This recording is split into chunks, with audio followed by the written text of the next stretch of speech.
کتاب کیا ہے، نور کیا ہے، لوح کیا ہے، قلم کیا ہے؟ اقبال کہتے ہیں نگاہ عشق و مستی میں وہی اول وہی آخر، وہی قرآن وہی فرقہ وہی یاسین وہی کا سب ذات رسول اللہ صلی اللہ علیہ وسلم کی طرف ہے۔ بہرحال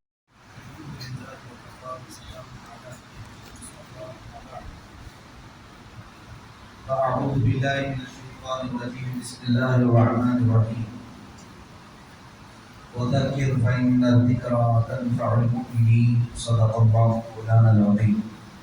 بارگاہ رسالت محمد صلی اللہ علیہ وسلم میں درود پاک کا ہدیہ پیش کریں۔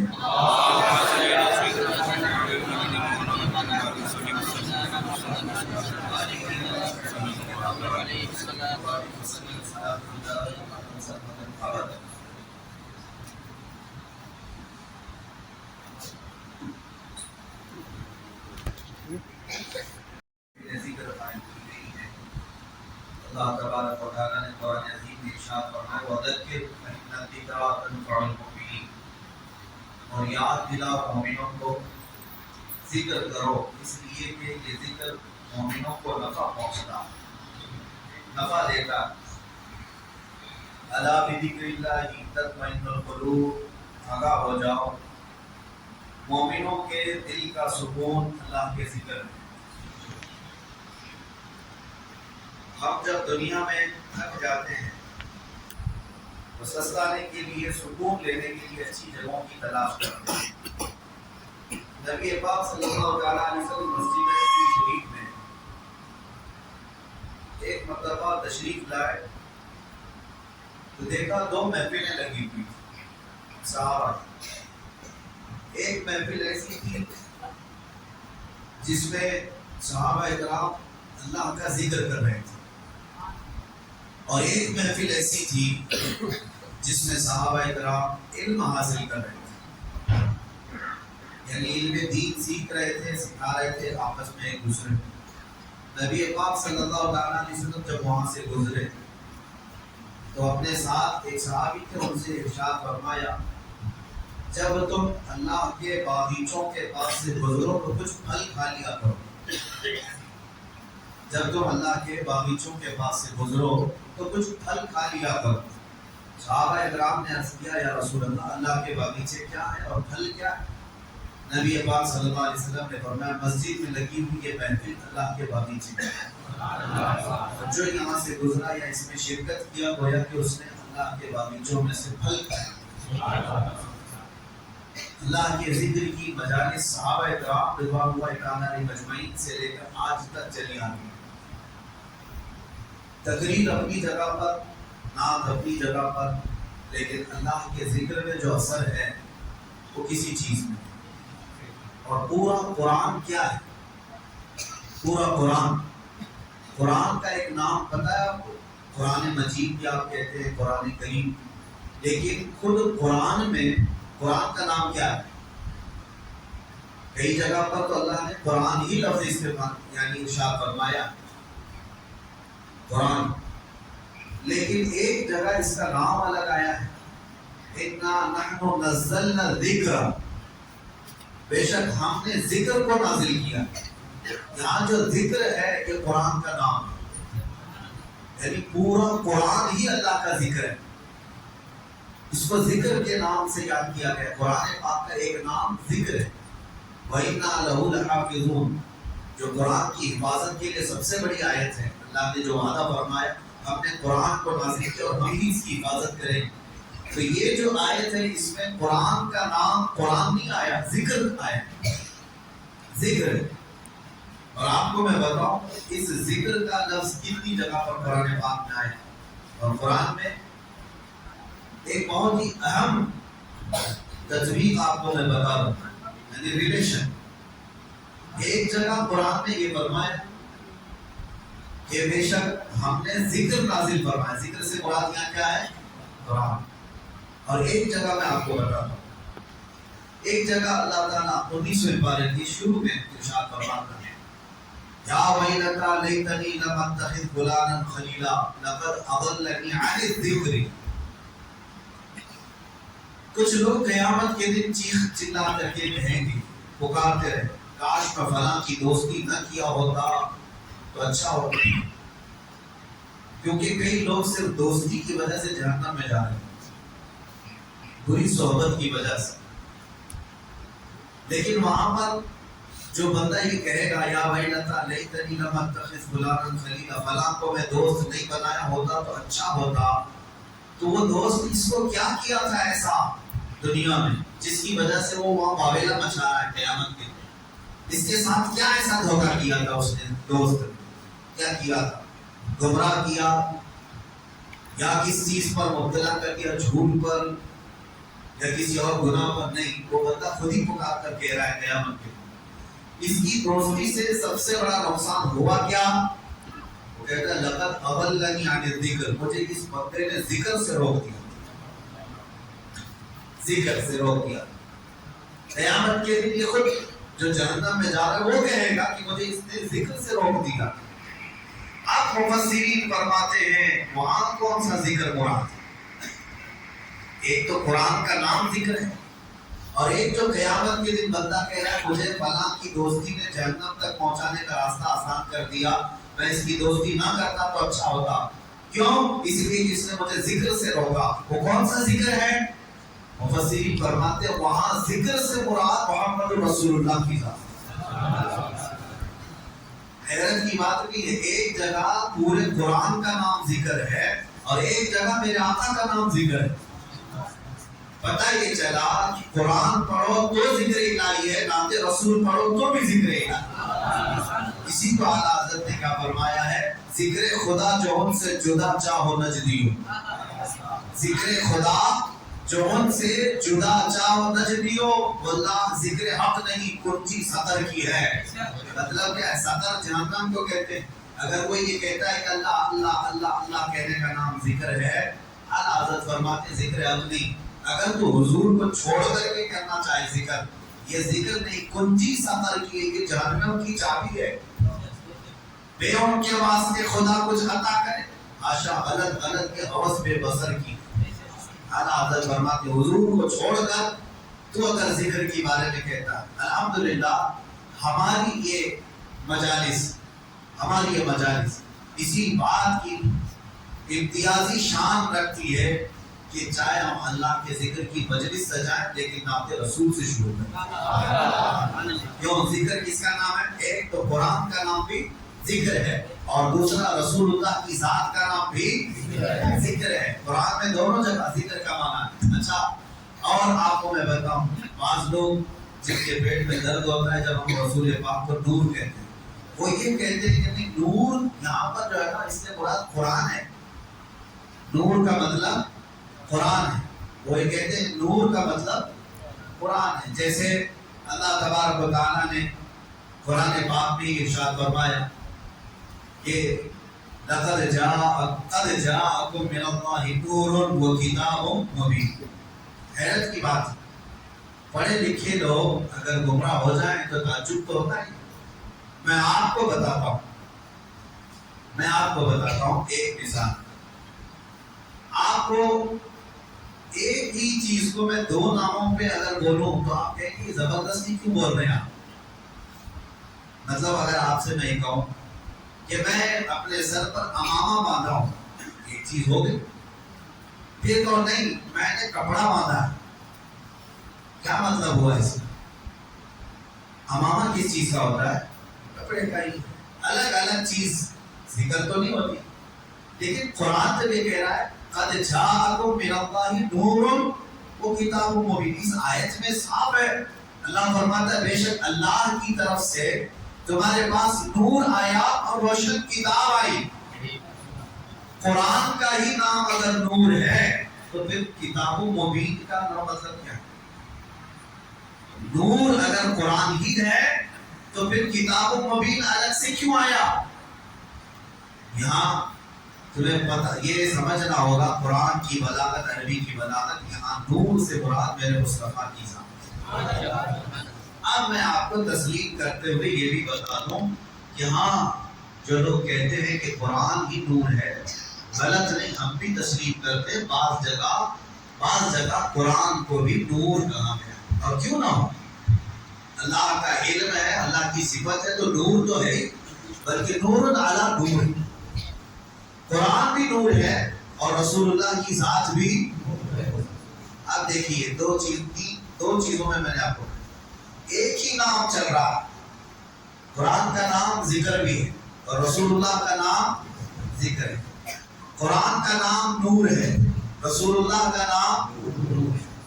اور آگے میں آپ کو بتاتا ہوں، ابھی بھی آپ کے سامنے شاعر پڑھ بھی رہے تھے بیگم واقعی رحمۃ اللہ تعالیٰ نے، اس میں یہ بھی فرمایا ہے کہ قرآن یعنی قرآن کتاب جو آئی ہے اس سے پہلے ہی ایک کتاب آئی۔ قرآن اللہ کی کتاب ہے، کتاب آئی ہے لیکن اس سے پہلے ایک کتاب آئی، اس سے مراد تورات زبور انجیل نہیں، رسول اللہ کی ذات، یعنی کتاب کا لفظ حدیث میں حضور کی ذات کو بھی کہا گیا ہے اور قرآن کو بھی کہا۔ دونوں یہ جو چل رہے ہیں ریلیشن، اس کے اندر جو تعلق میں آپ کو بتا رہا ہوں توجہ سے، بہت سارے لوگ اس میں گمراہ ہوں گے، اس کے لیے میں آج یہ تعلق بتا رہا ہوں۔ ذکر کس کا نام ہے؟ قرآن، اور ذکر کس کا نام ہے؟ رسول اللہ۔ نور قرآن کا نام ہے اور نور رسول اللہ کا نام۔ کتاب قرآن کو کہا گیا ہے، کتاب رسول اللہ کی ذات کو۔ آپ سوال کر سکتے ہیں ایک ذات بھلا کتاب کیسے ہو سکتی ہے؟ ایک ذات اس کو کتاب کیسے کہہ سکتے ہیں؟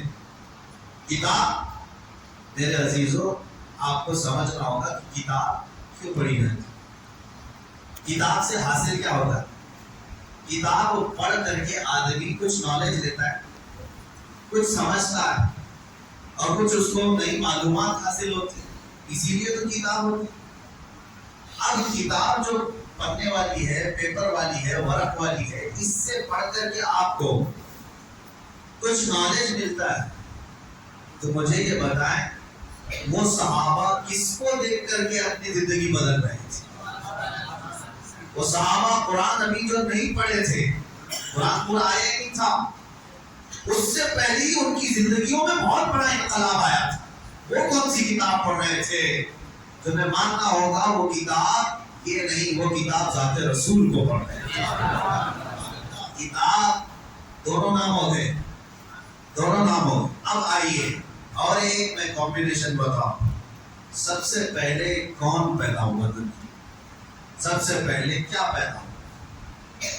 حدیثیں الگ الگ، سنیوں میں مشہور ہے کہ حضور صلی اللہ علیہ وسلم نے ارشاد فرمایا کہ سب سے پہلے اللہ نے میرے، باقی آپ ہی کمپلیٹ کر رہے ہیں۔ پتہ ہے ہر سنی کو پتہ ہے، یہ سب جانتے ہیں حضور نے فرمایا سب سے پہلے اللہ نے، حضور نے کیا فرمایا؟ میرے نور کو، یہ سب کو پتہ ہے، لیکن حدیث اور بھی ہے۔ حدیث میں ایک حدیث میں میرے آقا صلی اللہ علیہ وسلم فرماتے ہیں سب سے پہلے اللہ تعالیٰ نے قلم کو پیدا کیا، سب سے پہلے اللہ نے قلم کو پیدا کیا۔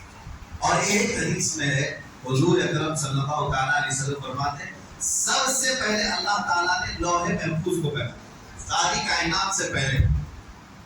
کسی بھی چیز کا ذکر نہیں ہے وہاں، کسی بھی نور کا ذکر نہیں، حضور نے فرمایا سب سے پہلے اللہ تعالیٰ نے لوح محفوظ کو پیدا کیا، تختی جس پر ساری کائنات لکھی گئی، یہ لوح محفوظ۔ اب تجوید دے کر کے بتاؤ، حضور پاک صلی اللہ علیہ وسلم نے ایک حدیث میں فرمایا سب سے پہلے اللہ نے میرے نور کو پیدا کیا، ایک حدیث میں حضور فرما رہے ہیں سب سے پہلے اللہ نے قلم کو پیدا کیا، ایک حدیث میں فرما رہے ہیں سب سے پہلے اللہ نے لوح محفوظ کو پیدا کیا۔ آخر سب سے پہلے آیا کون؟ تو یہ فیصلہ جو ہے صرف عاشقان رسول کر سکتے۔ فنا پہ رسول، عاشق رسول اقبال لاہوری فرماتے ہیں، قلندر لاہور علامہ اقبال یہ کہتے ہیں اس کا فیصلہ یہ ہے یا رسول اللہ لوح بھی تو قلم بھی تو، تیرا وجود الکتاب، ساری چیزیں آپ ہیں یا رسول اللہ۔ جو حدیث میں حضور نے فرمایا لوح پہلے پیدا ہوا، قلم پہلے پیدا ہوا، کتاب پہلے پیدا ہوئی، اقبال نے کہہ دیا یہ ساری چیزیں نام الگ الگ ہیں، سب کا مراد ایک ہی ہے، یا رسول اللہ لوح بھی تو قلم بھی تو، تیرا وجود من کتاب گفت آبگی نارم تیرے محیط میں ہوا۔ اور پھر ایک جگہ اقبال یہ کہتے ہیں کہ نگاہ عشق و مستی میں وہی اول وہی آخر۔ ہاں ایک مسئلہ یہ بھی ہے کہ رسول کریم صلی اللہ علیہ وسلم سب سے پہلے پیدا ہوئے، سب سے پہلے پیدا ہوئے، اور پھر سب سے اخیر میں آئے، سب سے اخیر میں آئے۔ اس کو بعض شارحین یوں کہتے ہیں کہ بیج زمین میں بویا جاتا ہے، زمین میں سب سے پہلی چیز کیا ہوئی؟ بیج۔ بیج سے پودا نکلا، پودے سے شاخیں بڑھتی گئی، درخت ہو گیا، درخت ہو جانے کے بعد ٹہنیاں، پتے، پھر اس کے بعد پھول لگے، پھول کے بعد پھل آئے، اور پھل کے بعد اندر کیا نکلا؟ یعنی اس درخت کی آخری چیز وہی بیج ہے جو زمین میں ہم نے بویا، جو زمین میں بیج تھا وہی پکنے کے بعد آخر میں وہی بیج آیا۔ تو ایک بات یہ کہتے ہیں نگاہ عشق و مستی میں وہی اول وہی آخر۔ اب جو رسول اللہ صلی اللہ علیہ وسلم کی حدیثیں ہیں اس میں ایک بات کی طرف میں آپ کو لے کر کے آ رہا ہوں، ذکر کیا ہے، کتاب کیا ہے، نور کیا ہے، لوح کیا ہے، قلم کیا ہے۔ اقبال کہتے ہیں نگاہ عشق و مستی میں وہی اول وہی آخر، وہی قرآن وہی فرقان وہی یاسین وہی کا، سب ذات رسول اللہ صلی اللہ علیہ وسلم کی طرف ہے۔ بہرحال میرے عزیز و ذکر الہی، میرے عزیز و ذکر الہی میں اگر نبی پاک صلی اللہ علیہ وسلم کا ذکر نہ ہو تو پھر وہ ذکر کی مجلس ہی نہیں، ذکر کی مجلس ہی نہیں ہے۔ اور اگر کوئی پہنچا ہوا آدمی دعویٰ کرتا ہے کہ فلاں بہت پہنچے ہوئے اللہ والے اور ان کے اندر شریعت ہے ہی نہیں، میرے آقا صلی اللہ علیہ وسلم کی محبت ہے ہی نہیں، تو سمجھ لینا کہ وہ کھلا شیطان ہے۔ چاہے وہ تمہارے سامنے شعبدہ بازی کر کے دکھائے، جس کو تم کرامت سمجھتے ہوں گے، آسمان میں اڑ کر کے دکھائے، پانی میں چل کر کے دکھائے، اگر میرے مصطفیٰ کی محبت نہیں تو شیطان، وہ شیطان ہے۔ کیوں؟ اللہ حضرت نے بھی فرمایا بخدا خدا کا یہی ہے در، اللہ تک پہنچنا ہے تو میرے مصطفیٰ کی ذات سے ہی جانا، نہیں اور کوئی مفر مفر جو وہاں سے ہو یہی آ کے ہو، جو یہاں نہیں تو وہاں۔ حضور پاک صلی اللہ علیہ وسلم کی طرف ہم سب کو چلنا۔ عزیزان گرامی اوقات، میں تقریب کی طرف سے نہیں بیٹھا، مجلس ذکر ہماری قائم کرنی ہے، اس سے پہلے دلوں کو گرم ہونا بھی ضروری ہے، اور ہمیں پتہ ہے سنیوں کے دل گرم ہوتے ہیں تو نام مصطفیٰ اگر گرم پیدا ہو جائے میرے مصطفیٰ کی محبت کی تو دل میں کھل جاتا ہے اور اللہ کے ذکر کی برکتیں اس میں اترنے لگتی ہیں۔ جو بند دل ہے یا زنگ آلود ہے اس کو چھانٹنے کے لیے میرے مصطفیٰ کا ذکر تھا۔ جس کے سینے میں محبت مصطفیٰ ہو یاد آتے ہی اس کا دل مچلنے لگتا، دل دھڑکنے لگتا، اور جب دل دھڑکنے لگے تو اس گرما گرمی میں ہی اسے سب کچھ دیا جاتا۔ آپ کو پتا ہے بہت ساری چیزیں نقش کرنے کے لیے تپانا پڑتا ہے۔ آج سونے کو نقش کرنے کے لیے، سونے کو نقش کرنے کے لیے پہلے آگ میں تپایا جاتا ہے، جب وہ گرم ہو جائے تو چھوٹی سی ہتھوڑی سے اس پر اچھا خاصا نقش بن جاتا ہے۔ تو ہمیں پہلے اپنے دل کو تپانا ہے عشق مصطفیٰ میں، پھر ذکر الہی کی ضرب لگاؤ اس دل پر، دیکھنا پھر نقش بنتا چلا جائے، نقش بنتا چلا جائے گا۔ لیکن جتنے بھی اذکار ہیں، جتنے بھی ذکر آپ کریں، بے عشق مصطفیٰ کے کچھ نہیں۔ ہمارے بزرگوں نے فرمایا بہت سارے مدرسے ہیں آج حضور کی گستاخی بھی کرتے ہیں اور بخاری بھی پڑھتے ہیں، حضور پاک صلی اللہ علیہ وسلم کی توہین بھی چلتی ہے، حضور کو ہلکا جانتے، کبھی بڑا بھائی، کبھی پیٹھ پیچھے علم نہیں، یہ ساری باتیں، لیکن پھر حضور کی حدیثیں بھی پڑھتے ہیں، بخاری بھی یاد رکھتے ہیں۔ یہ کیا مسئلہ ہے؟ تو ان کے لیے کہا ہے یہ صرف اور صرف اوپر کا مسئلہ ہے، بے عشق مصطفیٰ پڑھتے ہیں جو بخاری۔ ہمارے بزرگوں نے فرمایا بے عشق مصطفیٰ پڑھتے ہیں جو بخاری، آتا ہے بخار ان کو آتی نہیں بخاری۔ بخاری کا مطلب یہ نہیں ہے کہ انما الاعمال بالنیات پڑھ دیا، کلمتان حبیبتان الی الرحمن حدیث پڑھ دیا۔ بخاری کا مطلب یہ لفظی احادیث پڑھنا نہیں ہے، بخاری کا مطلب یہ ہے ایک بزرگ کی بات میں بتاتا ہوں، احمد آباد کے رہنے والے تھے غالباً، وہ ان کے متعلق مشہور تھا پڑھے لکھے نہیں ہیں، بہت سارے لوگ یہ سمجھتے تھے، وہ جذب کے عالم میں رہتے تھے، پرانے کپڑے، بڑا گندا بال، ذکر الہی میں مشغول، ایسا لگتا تھا کہ یہ عام آدمی ہے، دیہاتی آدمی، لیکن کچھ لوگوں کو میں آپ کو یہ بتا دوں، شیخ سعدی رحمۃ اللہ علیہ کی بات نصیحت، ہر پیشہ گما مہر کے خالیز، شاید کے پیلنگ خفتہ باشا، ہر جنگل کو خالی مت سمجھ لینا، کسی جنگل میں شیر سویا ہوتا نا، ہر جنگل کو خالی مت سمجھنا، یہ شیخ سعدی رحمۃ اللہ علیہ نے، ہر انسان کو ایرا دیرا نتھو چہرہ مت سمجھ لینا اس کے ظاہر کو دیکھ کر،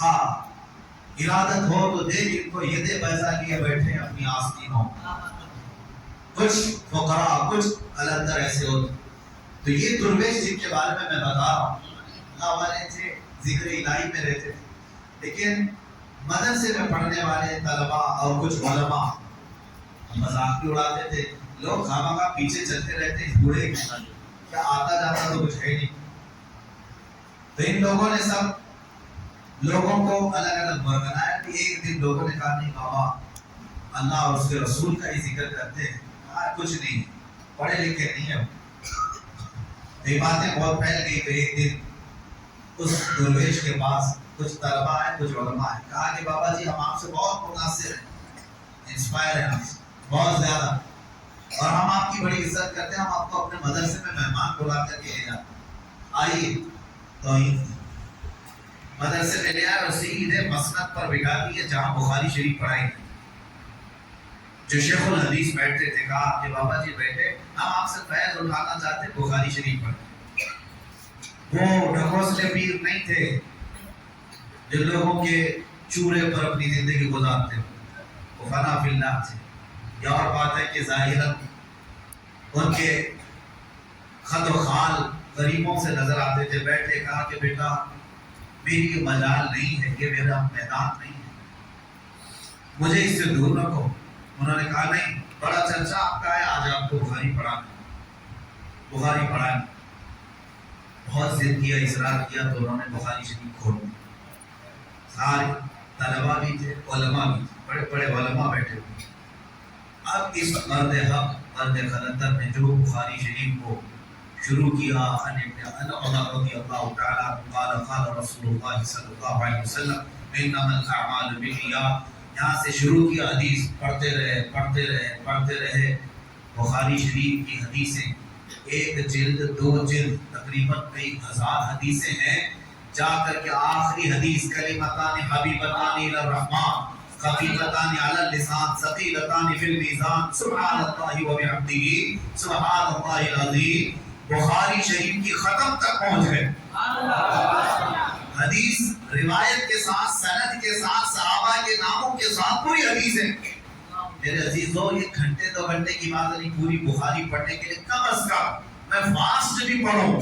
قرآن کو سنانے کے لیے 30 دن لگ جاتے ہیں، بخاری شریف اس سے بھی زیادہ ہے، قرآن شریف میں 30 پارے ہیں، تلاوت سے ہو جائیں گے، بخاری شریف میں سندیں پڑھتے پڑھتے وقت ہو جائے گا، اگر اسی طرح ایک گھنٹے کی تراویح کا معاملہ ہو تو بخاری کو سنانے کے لیے 2 مہینے لگ جائیں، انہوں نے ایک مجلس میں پوری سنائی، سب کپڑے پھاڑنے لگ گئے، چیخنے لگ گئے، چلانے لگ گئے، اور اس کے بعد وہ اپنا عصا اٹھائے اور کھڑے ہو گئے، ان کو لے کر کے گئے، ایک عالم دین ان کے قدموں میں گر گئے، اور اس کے بعد کہا بابا ہمیں معاف کر، ہم نے کبھی یہ نہیں سوچا تھا کہ آپ بخاری شریف بھی پڑھتے ہیں یا پڑھاتے ہیں، یہ کمال کی بات ہے، ہماری بدگمانی کو معاف کریں، انہوں نے ہنس کر مسکرا کر ایک تھپڑ لگایا اور کہا جاؤ میاں میں کہاں پڑھاتا ہوں، اور حقیقت تو نے جو گمان کیا ویسا ہی میں ہوں، میں پڑھا لکھا نہیں، آپ پوری بخاری پڑھا دی، کہا میں کہاں، سامنے رسول اللہ بول رہے تھے میں پڑھا،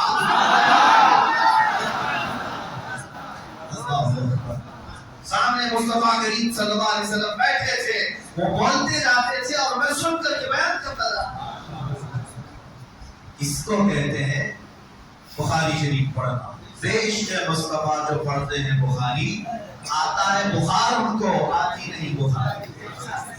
ساری چیزوں کا کل ملا کر کے حاصل کلام یہ کی ہے، وہ جو نہ ہو تو کچھ نہ ہو۔ جان ہے وہ، جان ہے تو ہماری جان ہے، جان کا ذکر اگر نہ ہو۔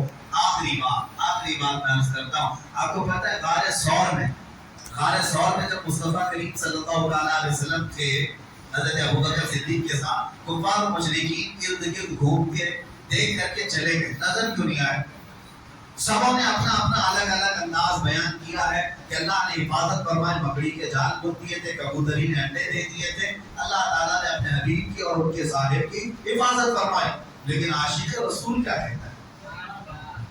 حسان الہند امام اہل سنت فاضل بریلوی کہتے ہیں کہ یہ عدو کا مطلب ہے دشمن۔ عدو دشمن کو کہتے ہیں۔ جان ہے، جان کیا نظر آئے؟ جان ہے، جان کیا نظر آئے؟ کیوں عدو گرد غار پھرتے ہیں؟ اعلیٰ حضرت فرماتے ہیں کہ دشمن غار کی گرد گرد کیوں پھر رہے ہیں؟ میاں جان جو ہے، جب اللہ تبارک و تعالیٰ ہمارے اندر رکھا ہمیں نظر نہیں آتی، تو کبھی کبھار جان کو اللہ تبارک و تعالیٰ ایسا محفوظ رکھا ہے کہ ہمیں بھی نظر نہیں آتی۔ اعلیٰ حضرت نے فرمایا وہ جان ہے پوری کائنات کی، کیوں عدو گرد غار پھرتے ہیں، رسول لالہ زار پھرتے ہیں، تیرے دن اے بہار پھرتے ہیں۔ اور کمال کی عاشقی ہے، میرے امام اہل سنت نے فرمایا، اپنا انٹروڈکشن کرایا دنیا کو کیا کہہ کر کے، اس گلی کا گدا ہوں میں جس میں مانگتے تاجدار پھرتے ہیں، یا رسول اللہ جو تیرے در سے یار پھرتے ہیں، در بدر یوں ہی خار۔ بس آؤ اس حضور کی طرف، ذکر پاک کی مجلس قائم کرتی ہے، لیکن اپنے دلوں کو عشق مصطفیٰ میں گرم رکھیں۔ ہمارے دل کس کے لیے ہے؟ رسول پاک صلی اللہ علیہ وسلم کے لیے۔ ہمارے دل کس کے لیے ہے؟ ہم سر سوئے روزہ چکا پھر تجھ کو کیا، دل تھا ساجد نچ دیا پھر تجھ کو کیا۔ اعلیٰ حضرت فرماتے ہیں حضور کے دربار میں جا کر کے سر جھک گیا تھا، کیا کچھ ہو گیا نچ دیا؟ اعلیٰ حضرت فرماتے نہیں کیا، ہم کہاں سجدہ کرتے، ہم شرک نہیں کرتے۔ اعلیٰ حضرت فرماتے دل تھا ساجد۔ ساجد کس کو کہتے ہیں؟ سجدہ کرنے والے کو۔ دل سجدہ کیا، اور یہ بات پوری شریعت میں لا کر کے دکھا، کیا دل بھی سجدہ نہیں کر سکتا حضور کے لیے؟ ہاں، جو سجدہ حرام ہے، جو سجدہ شرک ہے، وہ پیشانی کا سجدہ، پیشانی کا سجدہ حرام ہے، سوائے اللہ کے کسی کو نہیں کر سکتے، اور عبادت کا ہو تو شرک ہے۔ لیکن دل اگر سجدے میں چلا جاتا ہے، دل جھکا ہے، تو اس کو پیشانی جھکانے کی ضرورت نہیں۔ اگر رسول اللہ کی بارگاہ میں دل جھکا ہے، اعلیٰ حضرت فرماتے دل کا ساجد نچ دیا پھر تجھ کو کیا۔ اور مفتی اعظم ہند رضی اللہ تعالیٰ عنہ فرماتے ہیں، لوگوں تم صرف ہمارے ظاہر کو دیکھتے ہو، ادھر جھک گئے ادھر جھک گئے، حقیقت میں ہم سجدے کے لیے نہیں جھکتے ہیں، سجدے کے لیے نہیں جھکتے ہیں۔ سنگے در جانا پر کرتا ہوں جبی سائی۔ جبی سائی کس کو کہتے ہیں؟ سر جھکا دینے۔ ہاں، میرے مصطفیٰ کے دربار پر سر جھک جاتا ہے، اس کا مطلب سجدے کے لیے نہیں۔ سنگے در جانا پر کرتا ہوں جبی سائی، سجدہ نہ سمجھ نجدی سر دیتا ہوں نذرانہ۔ سجدہ نہ سمجھ نجدی سر دیتا ہوں نذرانہ۔ اللہ تبارک و تعالیٰ ہمارے سروں کو میرے مصطفیٰ کے قدموں میں قبول کرے۔ دعا یہی ہے کہ مولا کریم جب روح نکلنے کو آئے تو میرے مصطفیٰ کے آستانے کو ہماری حاضری۔ دعا یہی ہے کہ مولا تبارک و تعالیٰ جب زندگی کا خاتمہ قریب آئے تو میرے مصطفیٰ کی جانیاں قریب ہو جائیں، جنت البقیع میں سونا نصیب ہو، خاک مدینہ نصیب ہو، مدینہ طیبہ کا کفن نصیب ہو۔ صلی اللہ تعالیٰ علی خیر خلق محمد وآلہ وصحبہ اجمعین، وآخر دعوانا الحمد للہ رب العالمین۔